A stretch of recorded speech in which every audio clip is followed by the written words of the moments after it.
to transition from going from maybe making no money at all teaching private lessons or teaching anything, let's say, to making up to $40,000 a year in a step-by-step process so that you can see how you could do it while maybe you're doing another job or something and transition into teaching dance full-time if you wanted to. Assuming $40,000 is your goal, right? And you could change numbers based on different goals, right? This is $40,000. And I'm going to show you how to do it with only 15 hours per week. 15 hours. Oops. Basically 3 hours a day, 5 days a week. Or if you wanted just to work on the weekends on it, you could, 7 hours one day, 8 hours another day of work on the weekends. Or it might be split in different ways. But basically you're going to be working 15 hours a week. Now if you remember, we want to make sure that we're teaching, we save time for other things just besides teaching. So we're actually, this is only going to be 5 hours teaching, and then we're going to spend another 5 hours improving ourselves.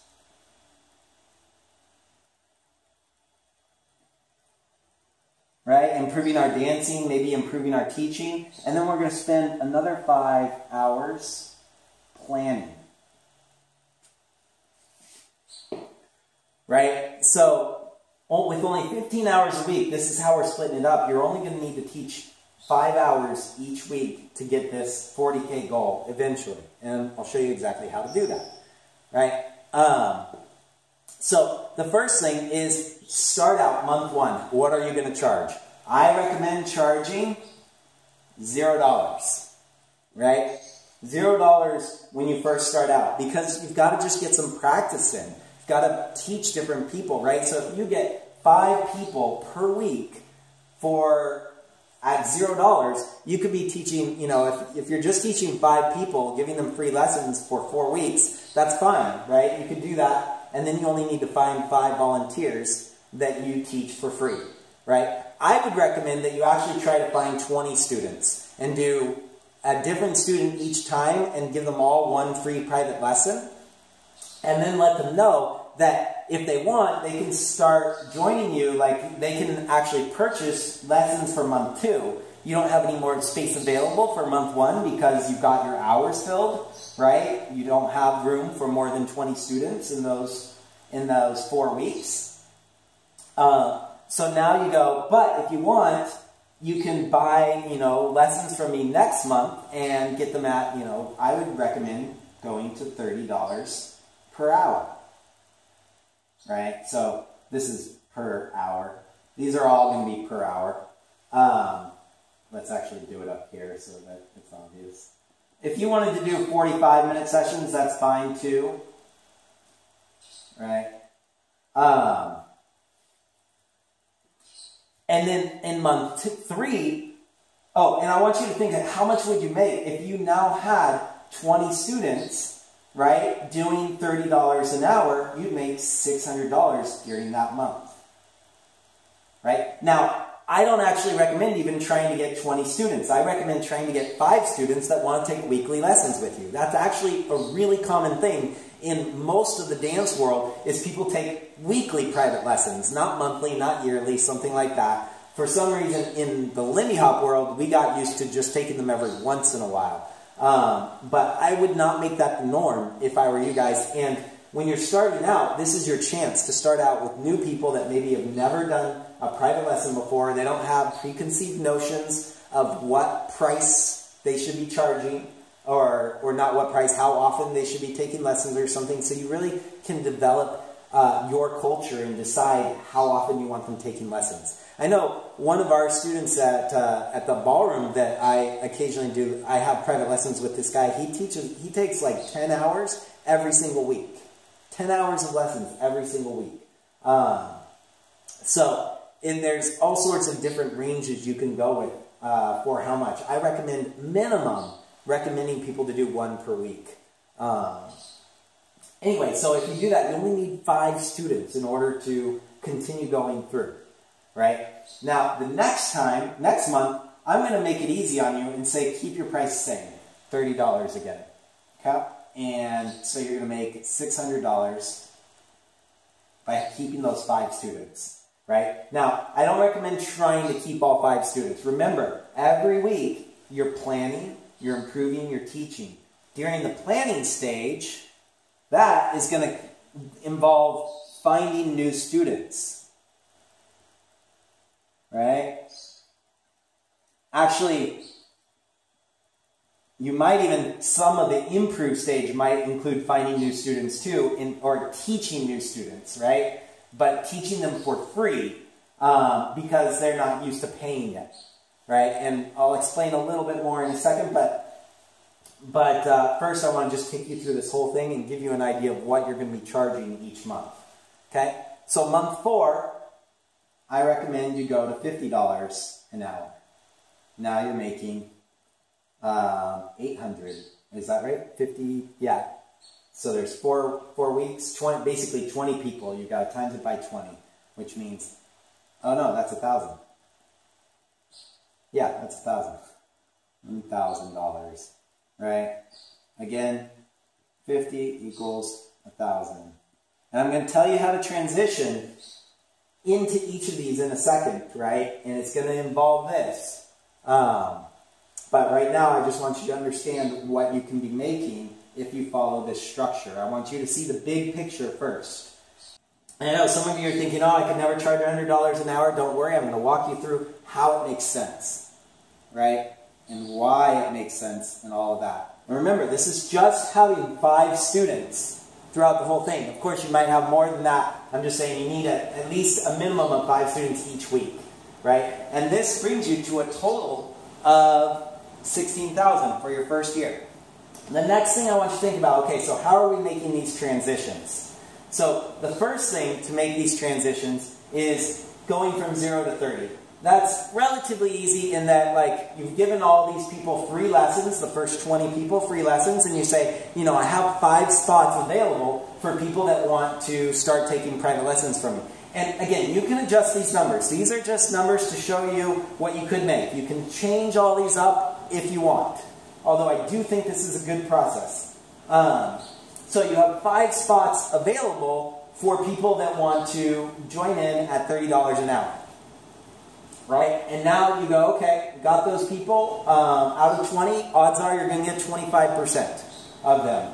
Maybe not, you might, you know, like if you're really bad and really awkward, you might only get 10% of them, in which case you're going to need to do some more free lessons in order to get 5 people. But remember, every week while you're teaching those lessons, you can be spending 5 hours trying to find new students. All of these weeks, you can be spending 5 hours because all you're doing is 15 hours total. 5 hours trying to find new students, 5 hours improving by actually teaching new students, 5 hours teaching, 5 hours teaching at your rate, right, where you're actually making money.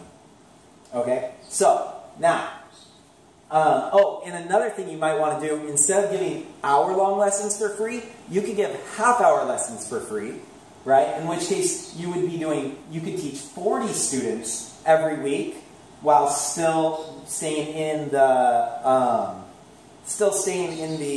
what's the word? While still getting your goals, while still only doing 5 hours of actual teaching, right? Sorry, I said 40 hours per week. It's 40 hours per month. You could do 40 students per month, which would be 20 hours, half hour each, right? Which would be 5 hours per week. So now, let's say you did 20 students, right? And you got 5 of them to convert into $30 an hour.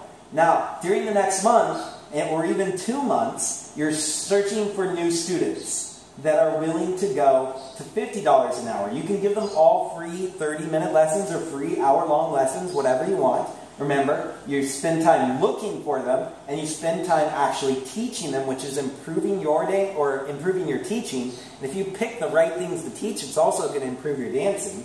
And then you're spending 5 hours actually teaching the people that are paying you. But there's always people that you're teaching for free in order to get some of those people to pay you, right? So now during these 2 months, you're teaching 5 people for free, or 20 people, 5 to 20 for free. but you're teaching them the full hour. That's the full hour now, right?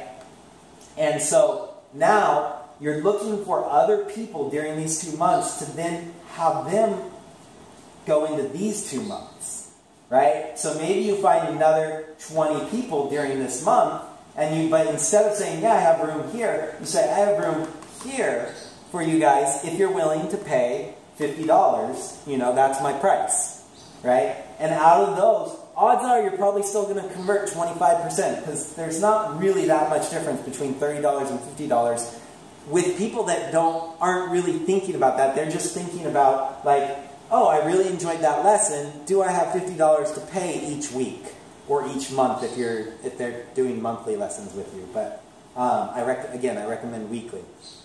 And yeah, there are a lot of people out there that will have $50 per week to spend. That's $200 a month on their passion, right? Or even on a hobby. That's what some people spend. So now during these months you're teaching these people and you're trying to fill this up. But during this month you let these people know that, hey, I'm going to be raising my price soon, and I only have 5 spots available.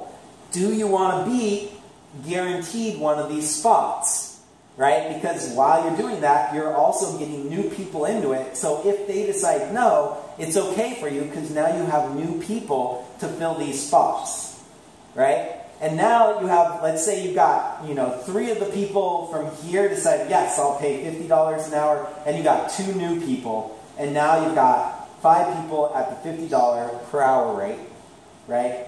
And you're teaching them 5 hours a week, making $1,000. Now during this time, again, you're going to spend 5 hours finding new students and 5 hours teaching them for free, maybe a 30-minute lesson for free, right? So that you can then transition some of them into your next pricing, right? And same thing, you're just going to transition them into it. Oh, you actually have 3 months to transition to this one. Just because some people have a really hard time changing. I gave 3 months here because your first time raising your rate is scary. You might not do it. You might chicken out, and then you need to do it your next month. So I gave a buffer on that first time. After you do it your first time, you'll start to realize it's not that big of a deal, and you'll raise it again. Eventually, you might not be able to raise your rate any further. You might get to a point where nobody's taking your lessons at that price, in which case you need to drop to the price where people were taking your lessons, or you need to find different people. So I will point out that there might be a point where you're not able to do this anymore. However, I don't think it's going to be anywhere in the $100 range. I think you can always find 5 people that are willing to spend $100 a week on private lessons for dancing if you speak to them in the way that's most powerful and most exciting for them, and really talks about how they're going to use this to, enjoy more dances and, become one of the really popular dancers that everybody wants to dance with, And that's the cool thing about this is you have all this time to learn, right? Maybe you don't spend all 5 hours planning and improving. Maybe you only spend 3 hours planning and 3 hours improving people. And you spend the other hours learning how to better offer your lessons so that people are willing and see the value of it at the $100 level. Because really, part of it is just teaching better, which you will be teaching better classes by teaching so often, right? But another part of it is offering those lessons in a way that inspires people. If you do that, then if you have that combo of being really great and inspiring people, then you can charge more and people will go for it. People will be excited about it. So that's the process. Each week or each couple of months, you're just trying to find new people to go into your next price at the next range, right? And then you're following up with the people that were in the past pricing and seeing if they want to transition too, letting them know that your prices are raising. You only have 5 spots available, so there you go. And again, 5 hours, that's my example. You could go 10, you could go higher. I don't necessarily recommend it. I think if you're trying to transition from a regular day job to going into teaching dance full time, then I think this is a really smart plan, because 15 hours, 3 hours every night is not that much extra time. But when you start adding more and more into it, you start you're going to die out, right? You're going to be tired. But anyway, I want to point out, now let's say you get to here, you've made 16,000, right? If you stay at this number and stay at $100 and you do another year, right? Year 2, you're going to make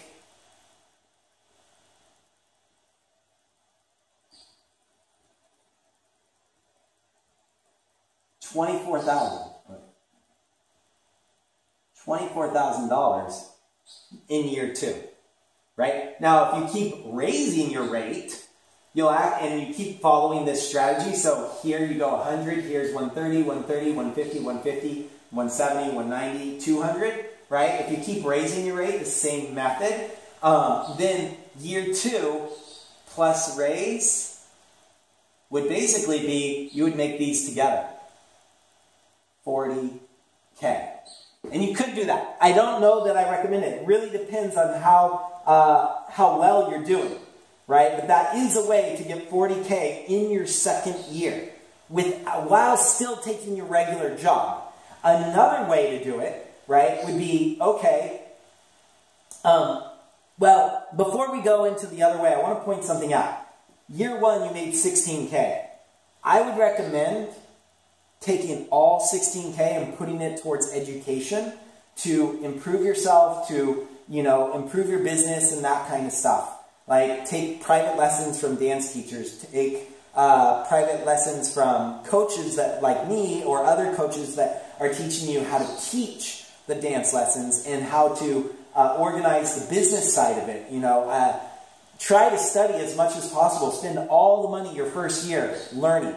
And if you're like me, you might continue to do that. Like, I'm always spending pretty much everything I earn goes right back into dance because that's my passion. That's what I want to do in the world, is I want to make dance something that just explodes and grows. And I know the only way to do that is to learn intense amounts about how to be a badass dancer, how to be a badass teacher so I can teach others to be badass dancers, and then also how to be a really great business person so that I can teach others. Because if I'm not a great business person, nobody's going to take my lessons in the first place, and then I can't teach others anyway. So having that balance of all of those is something I'm constantly doing. So like, I save very little in my savings and just go, okay, spending that on this, spending that on that. I'm not sure that I necessarily recommend that, but you can. But at least for your first year, I do recommend that you spend at least almost all of it. You might save 10% put in your savings, but or 25% maximum. But I would say invest in yourself so that the next year it makes sense for you to continue raising your rates because you continue investing in yourself. And by the way, the 16K, I'm not investing it at the end of year 1. I'm investing it all the way through as I go. Right? Maybe I'm saving some for a bigger product, but I can, once I make that $600, I can take some private lessons from someone that teaches $100 an hour. I can take 6 private lessons, right? Same there. And that's all in 1 month. I can take 6 private lessons. You guys see how that works? Of course, I might not have time for 6 private lessons, right? I only have 5 hours to improve and 5 hours to plan. So maybe that's a little bit more. Maybe I do 3, and then I save 300 of it. And as I go through, I have $2,000, and I can buy a $2,000 program later that only takes a weekend to go through or something like that. But you guys are getting the idea. Now, the other thing that I recommend is another way if you don't want to raise your rate and make 40K that first year. Let's say you make 16K the first year. You spend all of that, right? Just building up. Or you spend, let's say you spend 15K of it and you save 1K. The next year, you spend 15K on your, what's the word? Or, actually, let's go with 3 quarters. Let's go with 3 quarters. Just, I think that's a good number for this. So year 1, you save $4,000 and you spend $12,000 on your education. Now you have $4,000. And year 2, you spend, let's say you spend the same amount, $12,000, and you have an extra $12,000 set aside now. So now you have $16,000, right? 16K set aside, right? So how many months can you live off? 16,000, right? How many months can you live off $16,000 that you've saved? Now that's the point. You go, okay, well, I can live for, maybe you can live for 3 months off of that, or 4 months, or 5 or 6 months, I don't know. But let's say you can only live for 3 months off of that. Do you think, since you already have students going through this and you're already going to be making 16K, or sorry, 24K, right? Could you make an extra 16K by doubling? You could make an extra 24K by doubling and going to 10 hours of teaching instead of 5. Quitting your job, right? Now making $48,000 a year instead of 16. Does that make sense? You see how I'm doing that? So basically I'm going, okay, I've now saved up enough to quit my job, and within the amount of time, let's say it's 3 months, I need to find 5 more students so that I can double the amount that I'm earning. And then I've hit my goal of 40K. I'm actually at 48K. I probably only need 8 students. I don't know the exact numbers, but I might only need 8 students in order to hit my goal of 40K. So that's how I would transition if I were working a regular job and I really wanted to go full-time in dance. And by the way, this is only if I'm teaching private lessons. Obviously, you could do something where you go, oh, I'm doing some group classes and other things. Although I do think it's really smart when you start out teaching dance, go ahead and just start by teaching private lessons, because they're easier to get than, imagine, getting 1 student to take a private lesson is easier than getting, like, how many students do you need? Like, you need maybe 5 students to take a group class in order for you to make $30 off of that group class. You might need more, depending on how much you have to pay for the rent of the space. But you know, I usually say you probably need about 10 people in your group class to make it worthwhile for that group class. And that's harder to do. And then to do that 5 times a week is really hard, right? Even if you only needed 6 students 5 times a week, that's 30 students that you need, right, to be taking. And most likely they're not going to take every single day from you. They're going to take once a week from you. So you literally need 30 students every single week. Whereas with doing private lessons, you need 5 students every single week.